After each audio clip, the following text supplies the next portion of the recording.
Hello and welcome back to all the Great Ace Attorney Adventures, where last time, god damn it, we had to say goodbye to Susato-san as she headed back to Japan to go be with her father, who I think is implied to be deathly ill, but whether he's deathly ill or not, she's going back home to be with their father, which is the right thing to do, but it still sucks because now means we have to face off against the final trial sections of the game without our judicial assistant at hand, so it's gonna be one wild ride, but let's begin the end of this game. The end of the adventure of the unspeakable story. When I awoke the following morning, Susato-san was already gone. Outside the window, the rain came down in sheets, and so began an even longer day than the last, one that I would remember for the rest of my days. It's April 17th, 9:32 a.m., the Old Bailey Defendant's Antechamber. Hello, Gina. Good morning, Gina. I'm determined to prove your innocence today. I'm sure we can do it. We? What is she gonna do? Her job is just to sit there. So where's your friend then? Yes, it's not the time. Sorry? You know, in the fancy dress. Susato, how would you say it? I don't know. Miss Susato had to leave early this morning. Very early this morning. She was already gone by the time I woke up. You alright with that, are you? I would not say I'm alright with that, but it's the right thing for her to do, and honestly, had she, like, so here's the thing, is that, like, it is possible to be personally sad that she's gone while also be able to remove your emotional stance and be like, yes, it is still the right thing for her to do to go home to be with her father. So it's like, yeah, my mind is at two places with that, but we're just gonna have to roll with the punches moving forward. Forget about me if you like. Go and see her off. She's already gone. It's fine. It's not as though Mr. Susato and I won't meet again one day. I hope to God you don't not meet for the rest of this goddamn game. Even so. But you, Gina, you only get one chance. This trial today is all we have. Mr. Sholmes? Oh, thankfully, it's not. It's Iris. Oh, she brought the cute cat! Cute cat. Cute emotional support cat. How are you feeling, Ginny? Did you manage to sleep? Oh, that cat is adorable. Iris, what are you doing here? She brought the, she's here for the emotional support cat, obviously. What do you mean? When a friend is in need, we show our support. Isn't that right, Waggy? That cat is absolutely adorable. Oh, Waggy! Great way to show your support, kitty, by running the hell away. Let me have the news around. What I'm gonna do? Oh, that reminds me. I bought a paper on the way here. Now, would you like the good news or the bad news? I get a choice. What do you say, Bruno? Ginny? Oh, well, I think I'd rather get the bad news out of the way first. Ah, I would take the good news first. You might not live to hear the bad. Oh, Jesus. Okay, that's one way to look at it. Yes, that question always gives away people's personalities. Let's not go there. Alright then, I'll give you the bad news first, which is usually, that's usually my stance as well, is like, you open with the bad news, and then you're like, alright, so that's kind of how things, that's the unfortunate bit of what I have to say. But now it's time to lift your spirits with the good news. So, that's my stance on that. A record amount of rain has fallen this morning, and carriages all over the capital are struggling to move. Huh? The bad news was a weather report? So I hope that Susie made her train to Dover, and that the train isn't delayed on its way to the port. Gosh, yes. Alright then, so what's the good news? Well, the rain is forecast to subside this afternoon, so even if the train is delayed, it should be able to make up the time later. Well, that is good news, isn't it? So basically what that means is the final cutscene of this game is going to be Ryunosuke running to the train station to see her off, because, not unlike the first game of Phoenix's Adventures, because it's like, oh, the train's delayed, so basically, they wrote it such that she has to leave before the trial so that he can get the sleep he needs and get to the courtroom on time, but also they need to have the train, they want to have the cake and eat it too, they also need to have the train delayed so that they can actually have their final send-off scene at the end of the game, is where I'm guessing this is going. But before we get to that point, we got a defendant to save. We got a case to crack. I couldn't give a monkeys, really. If only all good news canceled out the bad. And look, this trial's made the headlines too. Pawnbroker perishes in pick purse plunder. See? How'd you like that? Let them say what they want. See if I care. I can't because you're covering your face. Don't worry. Rita will soon show everyone that this headline is nonsense. I will. And then, in tomorrow's papers, the headlines will be, Discharged diver is dauntless do-gooder. Isn't that right, Ryuno? Oh, yes, let's hope so. Of course they will. I have absolute faith in you. How's that? I was trying to sound like Susie. Did it work? Did it? It's like she was still here. Today's paper's been entered into the court record.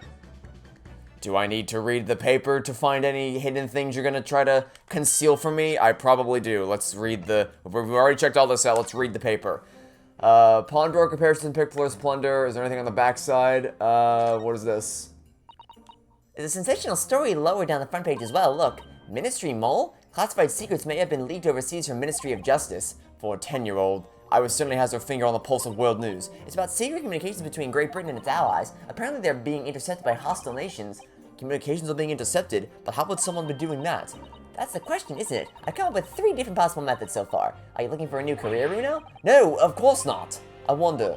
Perhaps this is what Lord Strongheart was talking about yesterday. Yes, it could be, and it could explain why he has Gregsy running from pillar to post at the moment. Good thing I check. Always check the evidence. Check every single time. Check the evidence. There's always something hidden there. Good luck then, Bruno. I'll do what I can. Obviously, I don't know what the law. I don't know the law like Susie does, but still. I'll be by your side the whole time, giving you moral support and encouragement. I'm not sure that big thing is as comforting as you think it is, to be honest, but thank you, Iris. It's very kind of you. Oh yeah, Iris. Yes, Ginny?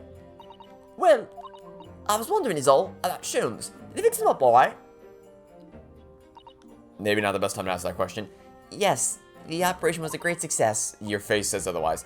But Earless doesn't come around yet. Well, we know that's a bold-faced lie, because he was talking to Susato at the end of the last episode. Eh? I've asked a friend of mine at Scotland Yard to send a telegram as soon as he wakes up. Make it a singing telegram, if you please. I'm sure Gregson will let us know the moment there's news. Well, again, we know it's a bold-faced lie, because he was talking to Susato at the end of the last episode. Alright. No Susato-san, and no Mr. Sholmes. Now there's some good news and bad news. It's all down to me today, to prove that Gina is innocent of this crime. Miss Gina Lestrade, counsel for the defense. The trial is about to begin. Please make your way into the courtroom. I sound like Squidward now. It's time then. Yes, let's go, Gina. Iris? Lead the way, Bruno. And so the final showdown begins. Poor Gina. She's trying to put on a brave face, but I can tell she's worried and scared. I have to believe in her from start to finish. That's the weapon that will secure our victory here. Hopefully. If I've learned anything from my great friend, it's that. As his ribbons still flap in the wind due to the invisible fan. April 17th, 10 o'clock a.m., the Old Bailey courtroom. In the name of Her Majesty the Queen, I hereby declare this court to be in session. This trial shall determine the guilt or innocence of Miss Gina Lestrade. I now call upon the counsels for the prosecution and defense to declare their willingness to proceed. The prosecution is ready. The defense is ready. Lord Van Zeeks. My lord. Remind me, how many years ago was it that you withdrew from the Public Prosecution Service? It was some 5 years ago, my lord. Yes, and then 2 months ago you resurfaced somewhat unexpectedly, and here you are again today. Are there some circumstances of which the court should be aware that have led to this erratic behavior? Let's play a quick game of Connect the Dots, shall we? What is the running thread between all 3 of those cases? Oh, pick me. I know. Ryunosuke.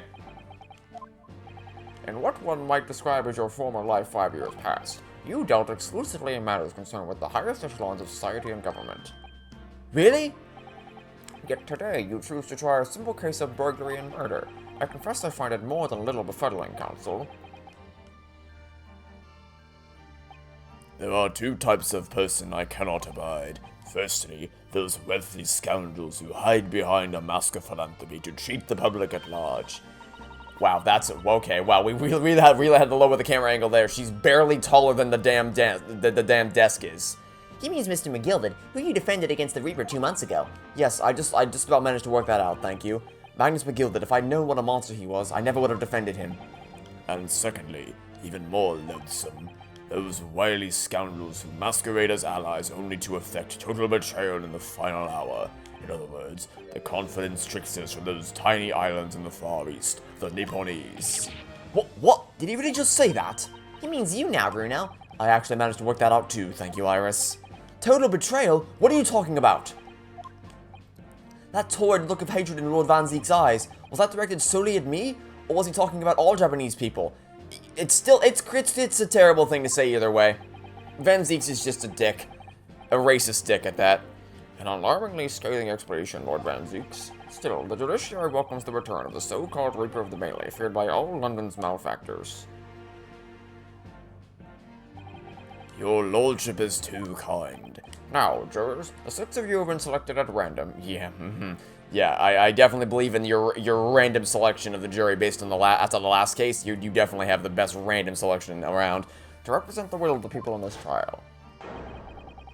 Are you ready to hear the evidence placed before you? Okay, so we have some new faces, some recurring faces. We have the guy from the last case. We have the racist Karen from the last. No, that's not the racist Karen. That's the one from case 3, I believe.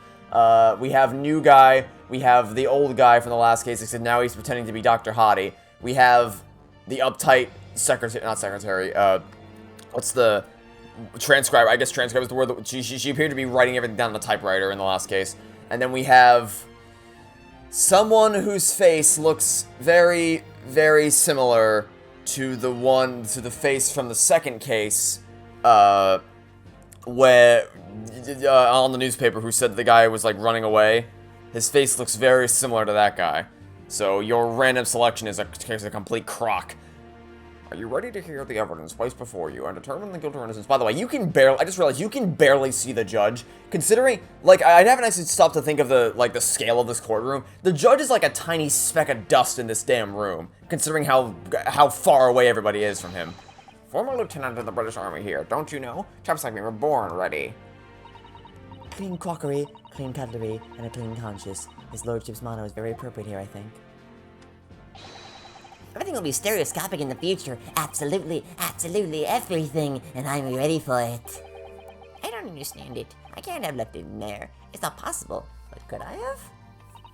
Women indispensable in society. Stop. Females central future awaits. Stop. Okay, so now we're communicating in Morse code. And you. Good day. I am visiting London for sightseeing. I would like to take bus to Crystal Tower, please. Is something wrong, Bruno? Oh, not exactly. It's just... I'm fairly sure I recognize these jurors. Almost all of them, in fact. Really? Funny coincidences like that do happen from time to time, don't they? But it is quite strange. The jurors are chosen at random for London's 6 million inhabitants, you know? Yeah, they're chosen so randomly that the literal culprit of the previous case was on the jury previously. That's a great random selection, I gotta say. So I've been led to believe, but something tells me I'm being duped. Very well. Now, Like, he looks so grand and imposing here, but in the scale of the act, compared to the rest of the courtroom, he's just so tiny. very well. Now, Lord Van Zeeks, the court calls upon the prosecution to introduce the facts of the case. As you wish, my lord. Allow me to begin with a word of warning to the ladies and gentlemen of the jury. In short, there has never been a more self-evident case of cold-blooded murder. The victim, Mr. Pop Winderbank, proprietor of a pawn shop on Baker Street, was shot from behind and died instantly. The prosecution presents this photographic print of the crime scene. As the court will observe, there is a single bullet wound just below the gentleman's left shoulder. The evidence suggests that the bullet pierced the man's heart, resulting in near-instant death. Unlike a certain other character from a certain other franchise which shall remain nameless, moving on to the findings of Scotland Yard's coroner. His report states that the bullet entered the body on a rising diagonal trajectory. And what's that supposed to tell us? It means the victim was likely shot by someone significantly shorter in height than himself. Someone like the accused, you might say. Oh! The prosecution wishes to present the autopsy report and a crime scene photograph as evidence, my lord. Indeed. The court accepts. Hand them to the bailiff, please. Okay, and you know the drill. Oh, that's a lot of things. You know the drill. Always check the stuff to make sure you don't miss anything. Details of victim, Pop Winbank, pawnbroker on Baker Street corner, Dr. Stevens. Time of death, anytime between 1 and 1:30 a.m. Reporting party, Rinosuke Naruhodo.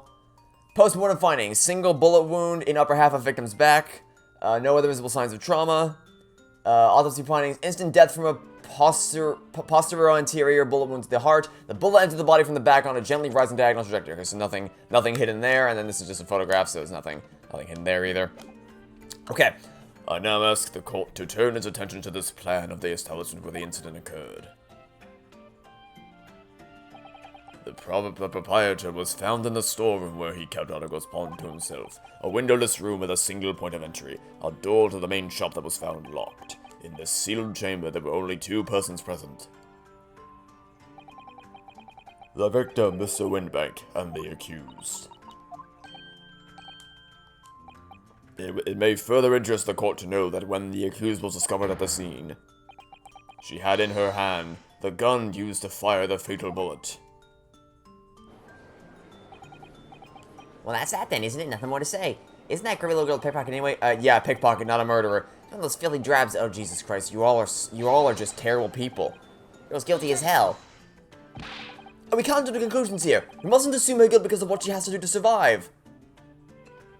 And here's champagne bottle number 1 of the day. My learned Nipponese friend, it is you who mustn't jump to conclusions. The prosecution has barely begun presenting its case. Conveniently, this appalling act of murder did not go unobserved. There were witnesses. Good gracious. After their testimony, this girl's true nature will be exposed. Pitiful pickpurse or cold-hearted killer. Here's to establishing the truth. This court will take the floor plan and firearm into evidence. Hand them to the bailiff, please, Lord Van Zeeks. At once, my lord. Crime scene floor plan and the gun. Okay. Once again, you know the drill. Check them all. Gotta check them all. Okay, this is just a static picture. But this I can probably move around. All right, is there anything? Can we check the chamber? I know they said there was nothing in it, but I figure it's worth a check anyway. This is Mr. Windbank's gun. The cylinder's completely empty. Okay.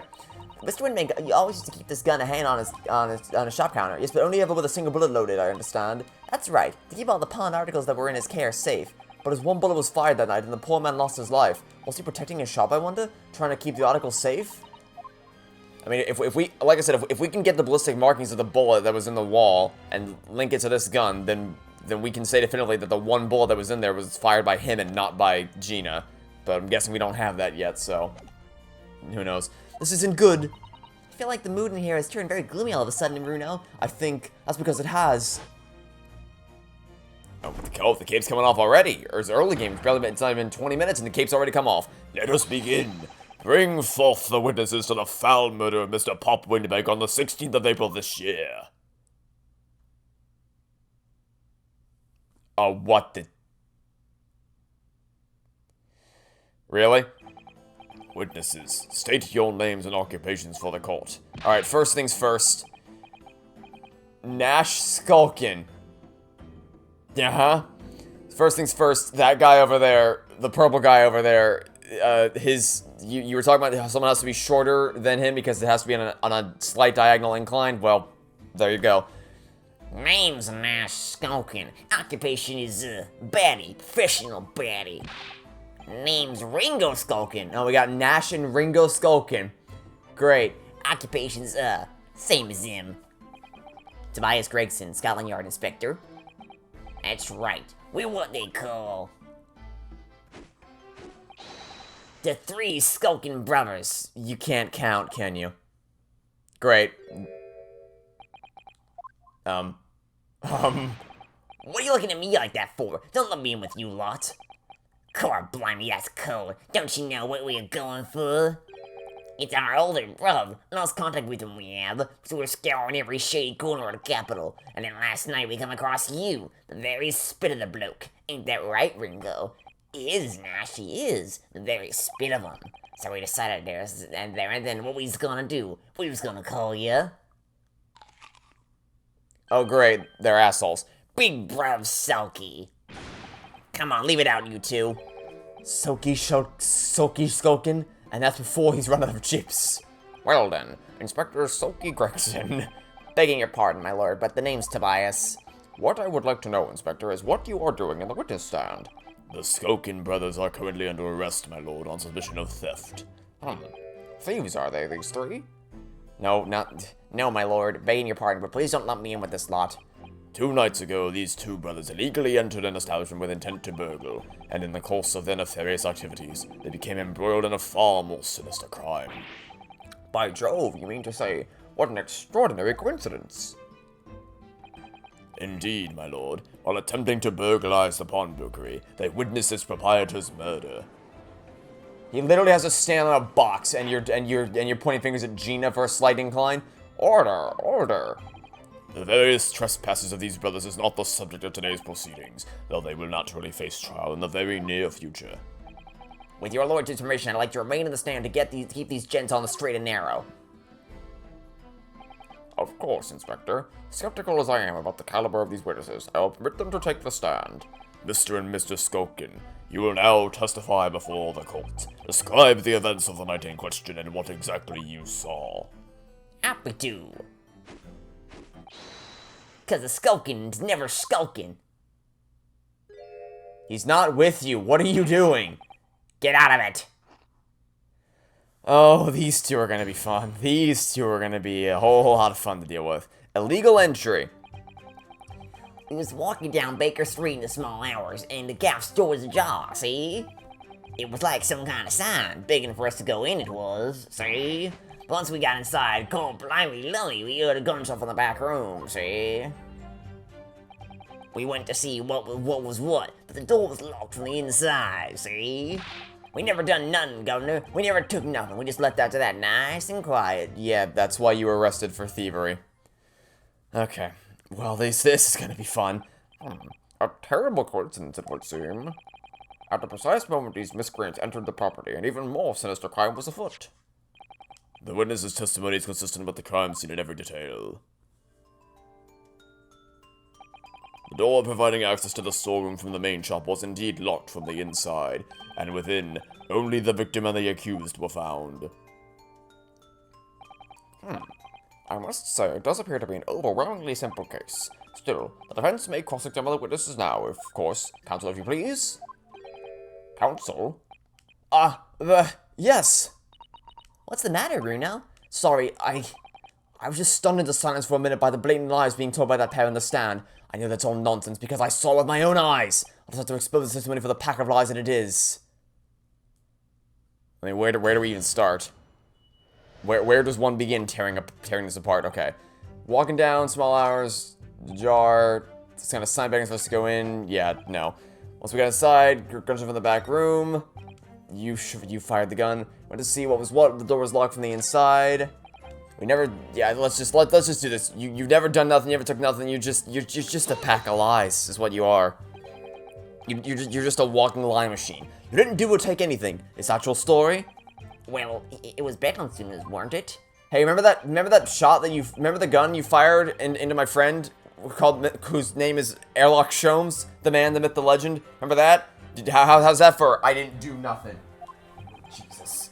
So with no time to take your hands out of your pockets, you just left? That's right, Governor. Nothing we ain't more than violence. Peace-loving nibblers we are, not bludgers. We are, Nash, we are. Never even pulled me Duke's out with me Lucy Lockett, see? So, you'd clearly like us to believe, Come again? as you fled from the pawnbrokers that night, did you not run into anyone else? And did you not fire a gun at that person? Saints alive, they fired a gun, you say? Blimey, Governor. You ain't telling us it was you in the doorway. It was. Why the bleeding Nora?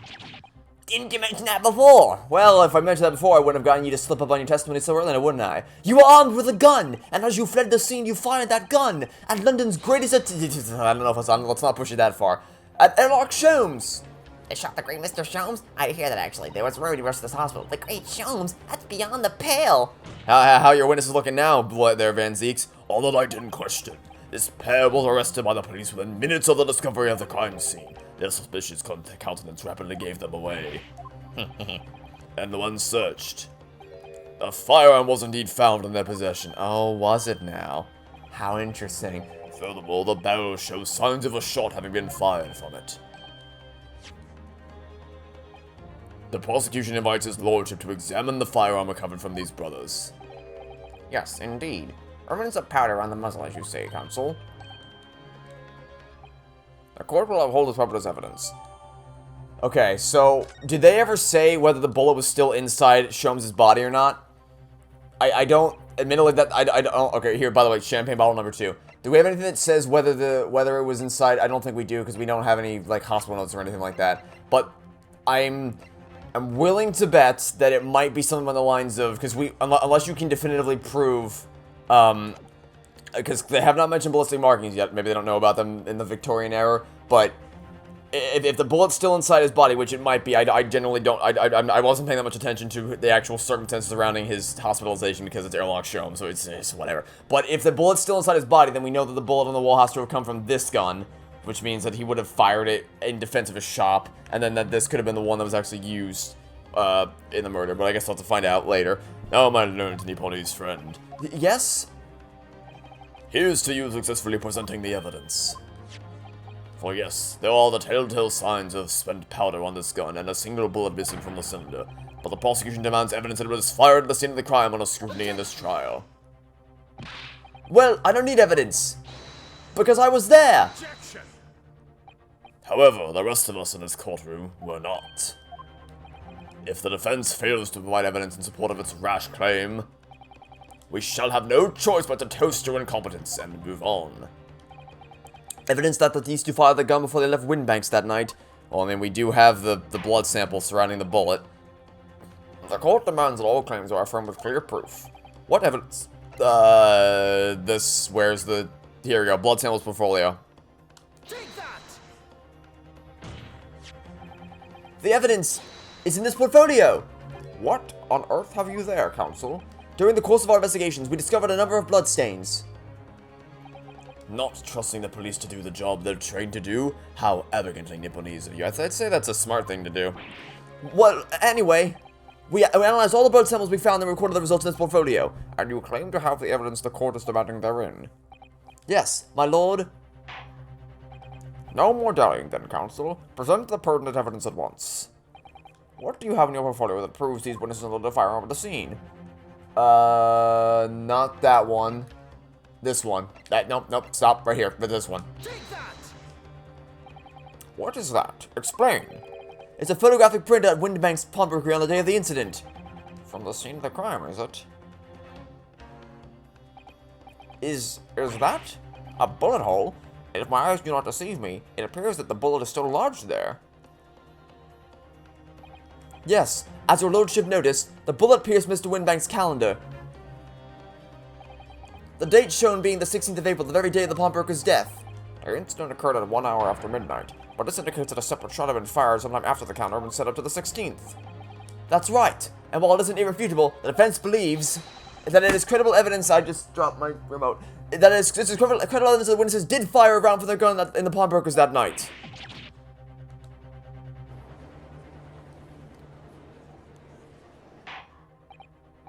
Order! How does the prosecution stand, Lord Van Zeeks?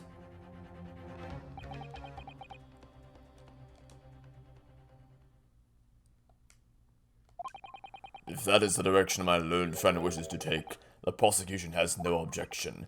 What? But you'll forgive me for flinging my hallowed chalice aside in disgust at the repugnancy it exposes. Yes, on the night in question, these brothers entered the pawnbrokery illegally. And like the bold baddies they claim to be, opened fire on the new arrivals before fleeing back onto the street. Yeah! Take it easy there, Governor. You're gonna land us in the soup. Yeah, well, that's where you belong, so I don't really give a shit. We had a deal. You weren't gonna get into them details. Yeah, well, the details have already been exposed, so... Tell him, Soki. Set the bloke straight, see? I have nothing to add. So he knew, did he? Van Zeeks knew their testimony would almost certainly expose the extent of their crimes. It would seem now that I owe my learned Nipponese friend a word of gratitude. What do you mean? What I mean is that you have helpfully confirmed an important fact. To what fact do you refer, Lord Van Zeeks?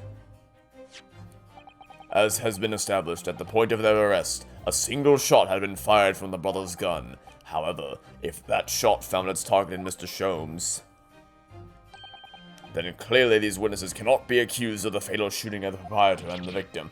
Ah! In other words, these two men have no material connection to the murder of Mr. Windbag at all. So that's it.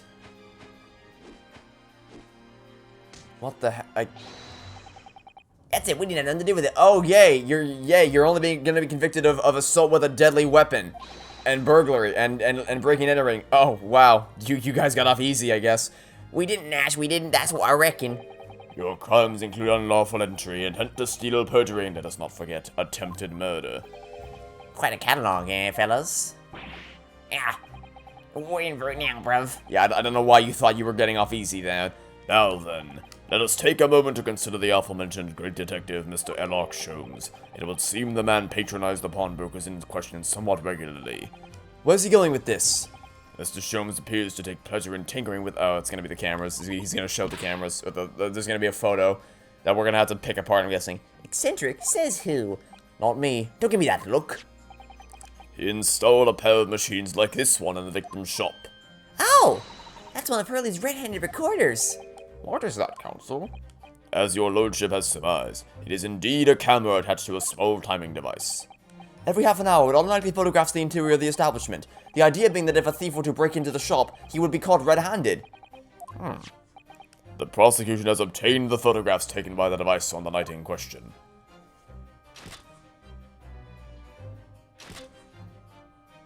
A whole lot of nothing.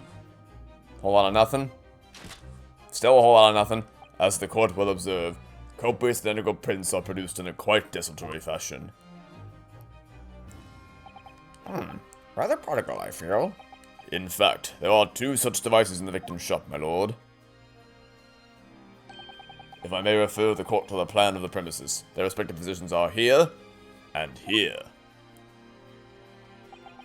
You say these cameras produce a print every half hour. I'm afraid I fail to see how that would help if the anticipated thief conducted his activities in one of the many 30-minute intervals.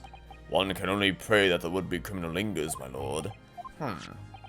On the night in question, the witnesses currently in the stand were not caught on camera.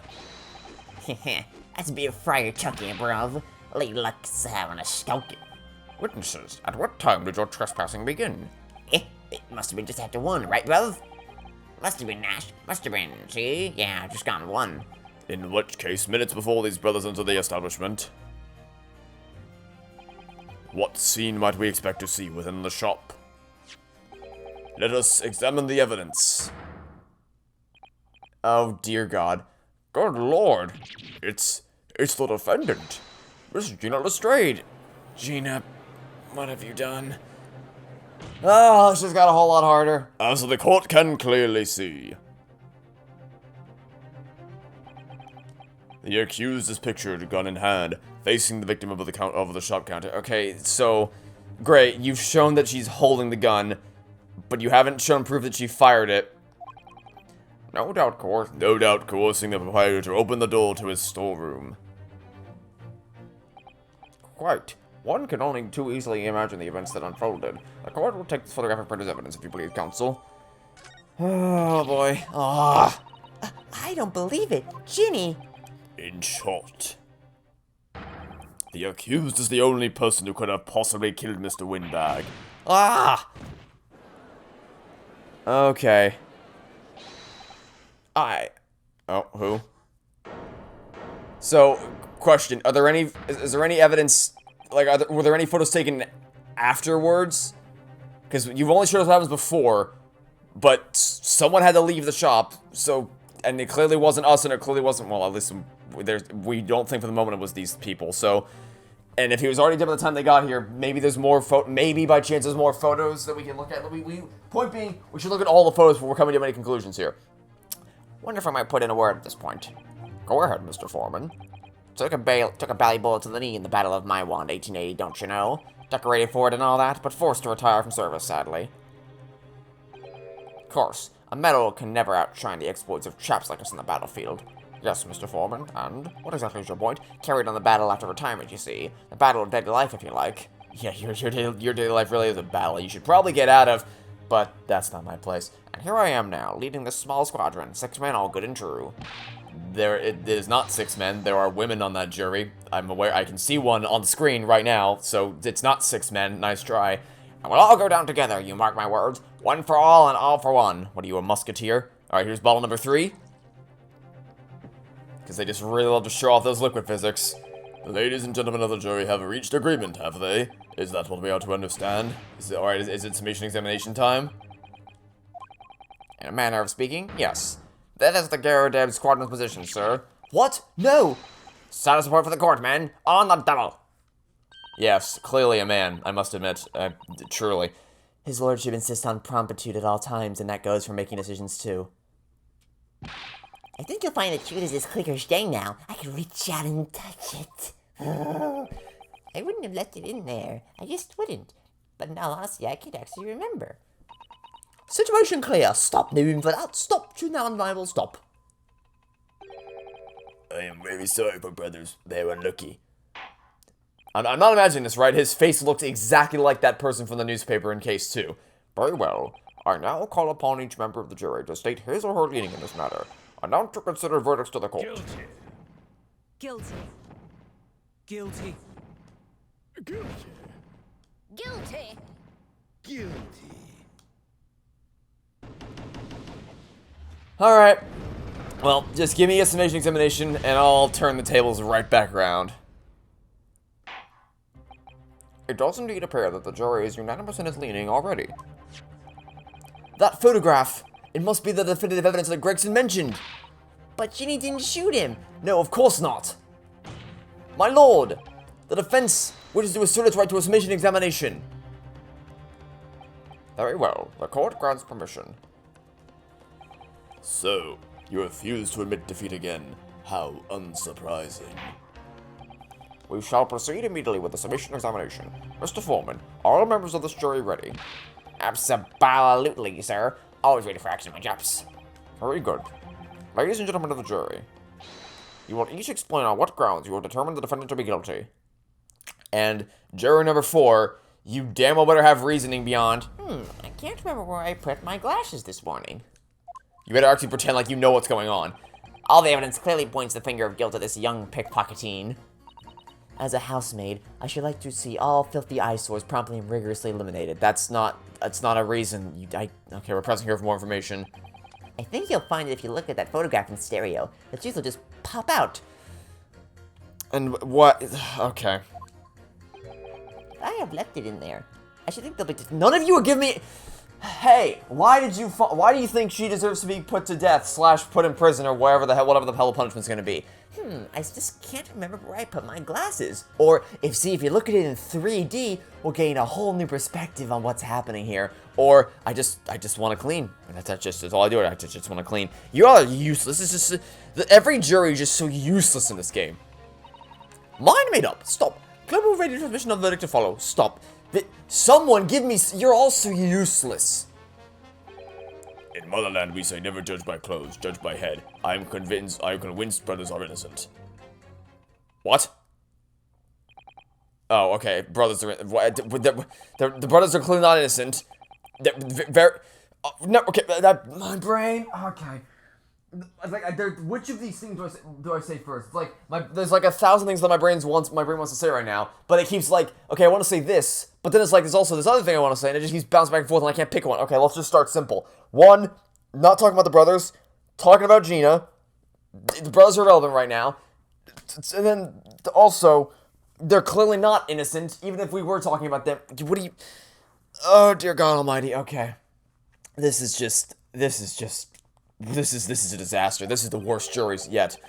The storeroom locked from the inside, in which the victim and the accused were discovered alone, and in the accused's hands the fatal revolver, the firing of which was heard by the witnesses. Not to mention this print. Take it from a chap who's seen action on the battlefield. That young girl's on the verge of pulling the bally trigger. Thanks a lot, Mr. Sholmes. Oh dear. Hurley's cameras are supposed to help, not hinder. I'm afraid I think you have an uphill struggle ahead of you. Yeah, well, what else is new? But Gina didn't shoot Mr. Winbank. Which means there's more to this situation that we've yet to see. Agreed. You have the floor, counsel. Proceed with your submission examination. Okay, jury examination. Let's get this show on the road. The defense's rebuttal. I don't even know where to start. So first things, I guess we'll just take these one at a time, because the only person who actually had something viable to say, to some extent, is you. Everyone else is useless, so we'll start with you and just work our way down from there. Polishing the bench, I see. Again. A maid's work is never done. Not a blemish must remain. What exactly do you mean by filthy eyesores? On my way to market for his lordship, I have to pass through the East End. The place is full of beggars, pickpursers, and crossmen, the scum of the earth. A little harsh, perhaps. Let me be plain. If it were up to me, all those back slums would be made spick and span or eradicated. At least we have people like the great detective working to achieve these important goals. You're referring to Mr. Sherlock Sholmes?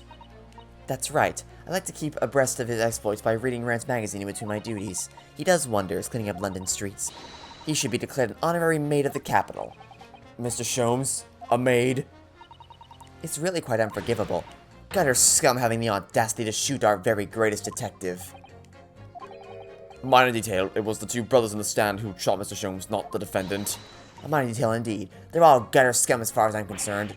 Well, it just might be an idea to get our facts straight anyway. Yes, alright. I shall amend my statement. Oh, is she gonna say the brothers shot Mr. Sholmes? Brothers of scum of the earth, they should swing for shooting the great detective. Well, little do you know that Mr. What was his name? Bolshevik? I think Bolshevik was his name. Or maybe, I don't know. Seems to think that they're completely innocent. So, Objection. those two statements clearly contradict each other. Good lord. Counsel, explain yourself. Oh my statement? Contradictory? C-O-N. Juror number 6, you got the wrong end of the stick. I do not have stick, I have mouse. God, you're like Drax. Nothing goes over my head. My reflexes are too fast. I would catch it. As juror number 2 said earlier, when the Skulkin brothers fled the scene on the night in question, they fired a shot from their revolver. Yes. They shot poor Mr. Sholmes in the abdomen, I understand. Surely you're not going to tell the court now that you didn't hear. Abdomen. Oh, Jesus Christ. The mouse probably has a better understanding of languages than you do. Sir? Sorry. My English is still learning. You are telling the court that you didn't hear. Forgive me, I did not hear. Ah, Jesus. Here is word. Abdomen, part of a person's body containing stomach and other vital organs. If this is what you mean, you should say in plain English. I am Russian, not native speaker. I am Russian. So who thought it was a good idea to let this man be on the jury again?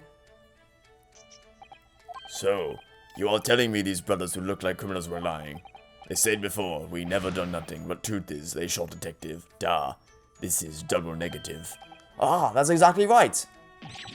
Lying is wrong, especially when lie is said by a person who look like criminal.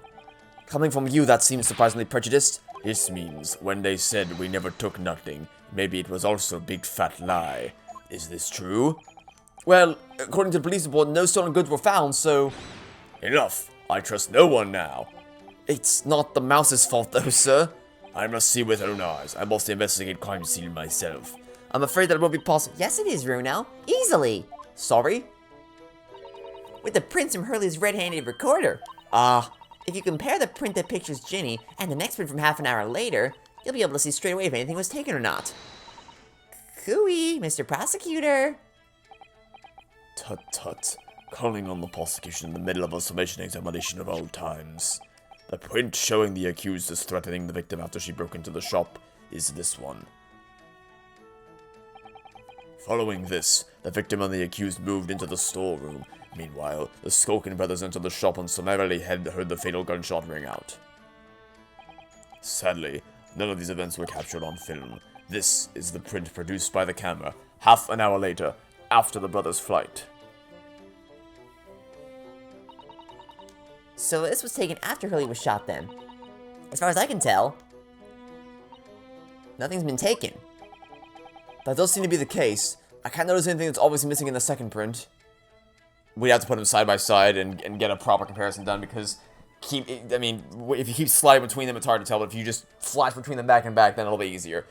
So, the brothers who look like criminals told only one lie. They shot man, but they stole nothing. It would seem so, yes. Good. No, not good. You were right. I did not understand the situation. Now I know brothers have lied. I think it very important to continue with the trial. It is very, very disconcerting the fact that he's here. Because unless I'm just horribly mistaken, he looks exactly like that person from Case 2. Yay! Well done, Bruno. The balance is shifting. Well, it's a start, I suppose. But there must be more in what these jurors are saying than I can use to expose the truth. And if I can do that, we just might turn the situation to our favor still. Thank you, counsel. Continue with the summation examination. And kindly hand that new photograph of print to the bailiff to be filed as evidence. Post-shooting photograph from the the court record. Okay. Another print of the court record. I wonder if we can make use of that. Okay, so 2 and 6 are out, so now I guess we'll just go backwards from here on out, since it'll be faster than going from front to back, since we're already at the back. Sorry, radio transmission? What do you mean? Are you from the Far East? Stop!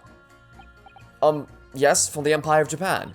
Our communication with Far Eastern nations used to take place by mail.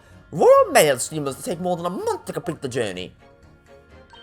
Ah, but now we have the electric telegram, so now we can send messages using electrical signals. Thousands of miles of cables have been laid along the ocean beds, connecting the entire world. Thousands of miles of cable on the ocean bed makes my head hurt just thinking about it. You are well informed, young lady. Hehe. But cables will soon become a thing of the past. Stop! And just when was I starting to catch up? Radio transmission is the future. Stop! Messages carried out over airways. Okay, none of you. I don't.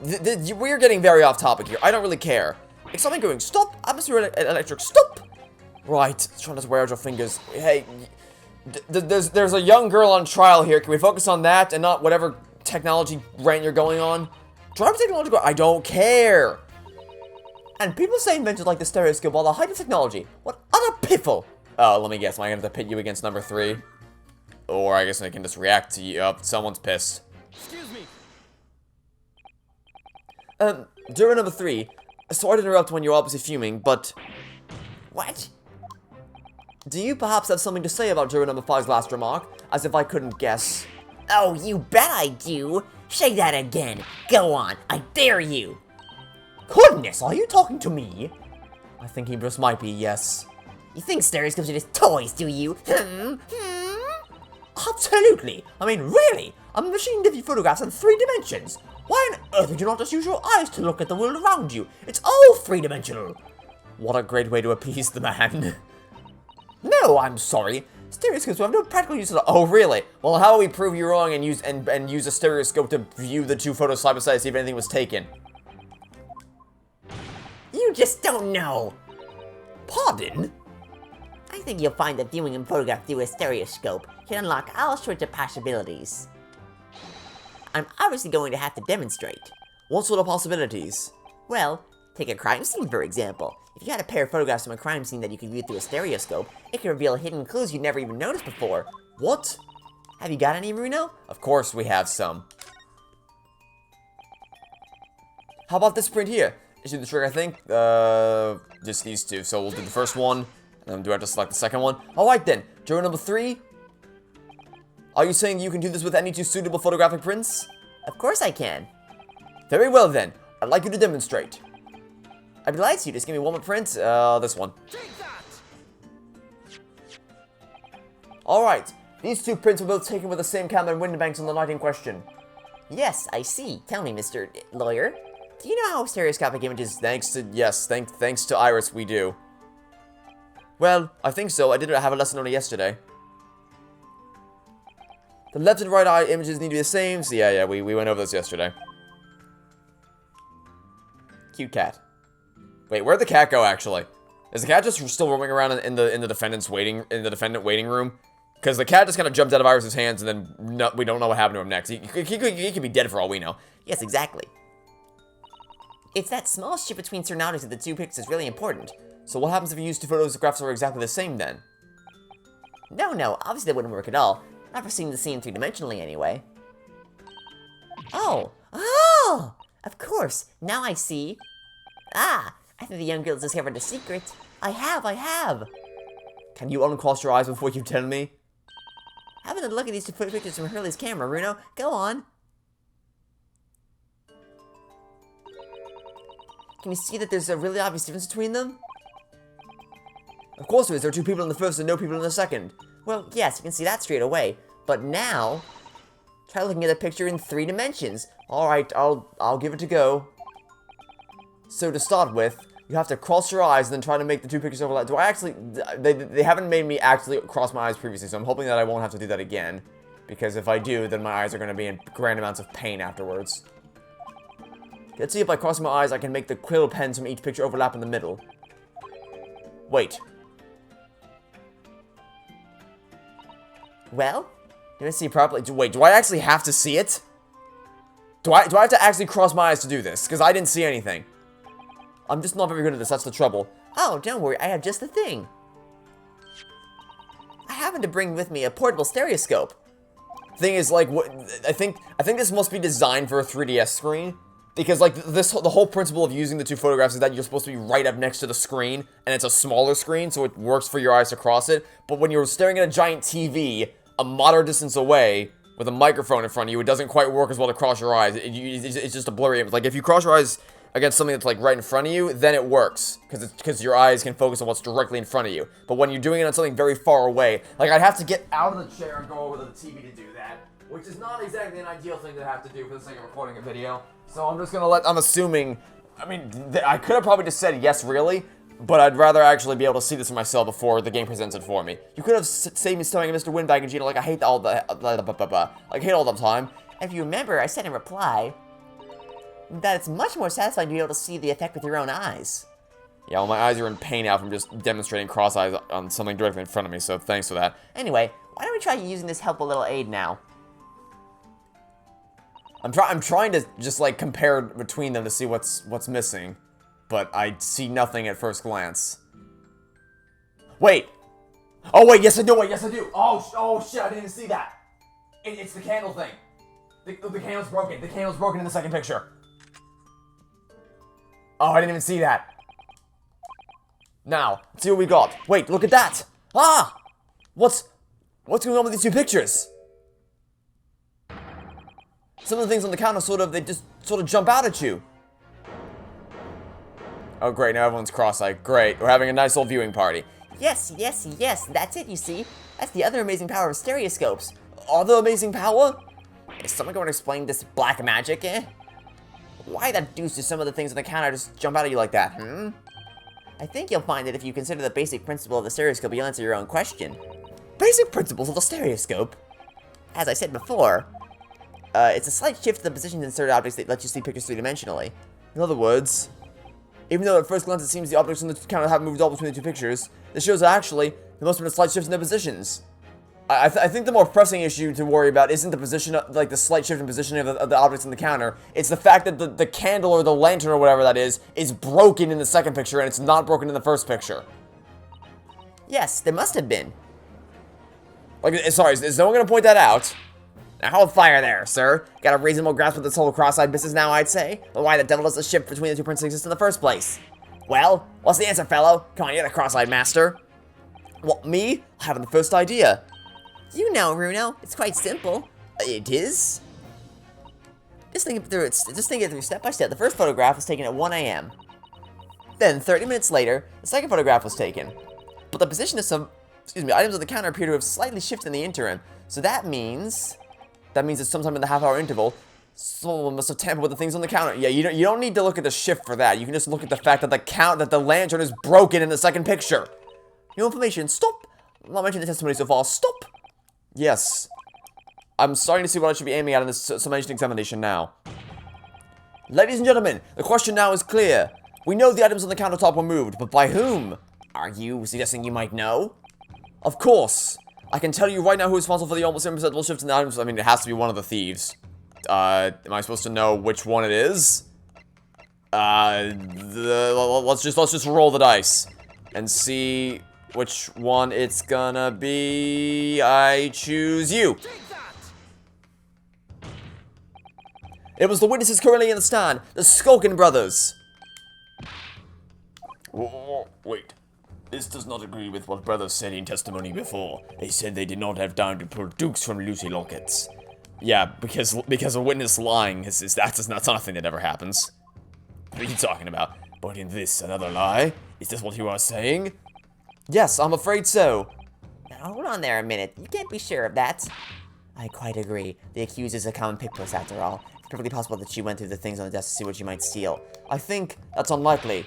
Because she had a specific motive for being there, and it wasn't anything on that counter. It would seem that my learned friend indicated that she was coercing Mr. Wentworth to open the storeroom door. In other words, Miss Lestrade's interest lay within the storeroom, not on the main shop. I'm sorry, is no one going to point out the fact that, unless my eyes are just playing tricks on me, which is possible, in this picture, the lantern in the bottom right of the table is fully intact, but in the second picture, it's shattered to pieces. Is no one going to point this out at all? No one at all. Really? Just me? Okay. That's cool. All of which points to one thing. The Skulkin brothers have omitted key facts in their testimony. But accused of pick purse, common gutter trash. Why look any further for the wrongdoer here? Because the Skulkin brothers are thieves, madam. No better, in fact, worse than a pick purse. I believe that these brothers were looking for something on the victim's counter that night. Ladies and gentlemen of the jury, if you would condemn the defendant on the grounds that she's a pickpocket, would it not at least be right and proper to thoroughly scrutinize testimony given against her by two thieves? Well said. I, for one, would like to hear more from that shady I get, look who finally woke up. You did not need to bonk that with your head. Could have used your hands. I promise you, it's perfectly fine to use your hands. Can you all see now? I think you'll find stereoscopes aren't playthings. You've seen their extraordinary potential firsthand. Okay, then. Wholeheartedly agree. Stop! Must protest the trial. Stop! We'll return home via Regent Street. Stop! Well, we did it. Through very roundabout means, but we got the jury back on our side, I guess. Well, it would seem this trial has yet to run its course. The ladies and gentlemen of the jury have declared their inclinations via the mighty scales of justice. I hereby call the submission examination to conclusion with the balance altered in the defendant's favor. 2 lean to guilty, 4 lean to not guilty. Accordingly, the jury is without consensus, and I order this trial to continue. Yay! Well done! Oh, by the way, What? you should hold on to this, Runo. You never know when it might come in useful. Twice in one trial would be unusual, surely, but alright. Lord Van Zeeks, you will instruct the witnesses to do something or other. I'm sure it won't spoil the bouquet to do so, my lord.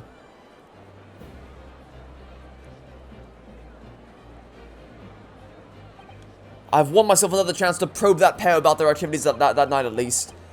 And I won't stop probing them until I've proven that Gina's innocent.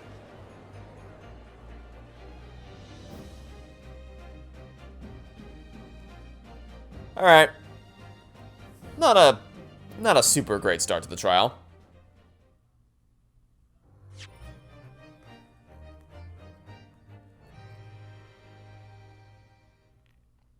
Yeah, so that was a very, roundabout way of doing things.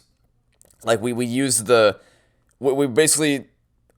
That wasn't really about Gina at all, it was just about the two robbers, and it was just going back and forth with the stereoscope thing, and all that. That just felt like a very... I guess there's no other way to describe it than just a roundabout way of getting about things. It felt kind of disjointed and off-topic at times. My main point of contention is that, looking at the two photos, the thing that people noticed wasn't that the lantern was shattered, but the fact that the items were slightly shifted between photos. I don't get how that happened at all. Like, surely someone would have noticed. I mean, it took me a second, surely, but I still eventually noticed. Surely someone in that courtroom would have noticed that the lantern was broken, no? There's gotta be a reason for that. Alright, well, not a super great start, but we'll see how it goes moving forward. That'll be it for now. Thanks for watching. Stay tuned for next time to catch you all tomorrow for some more of the Great Ace Attorney adventures. Goodbye!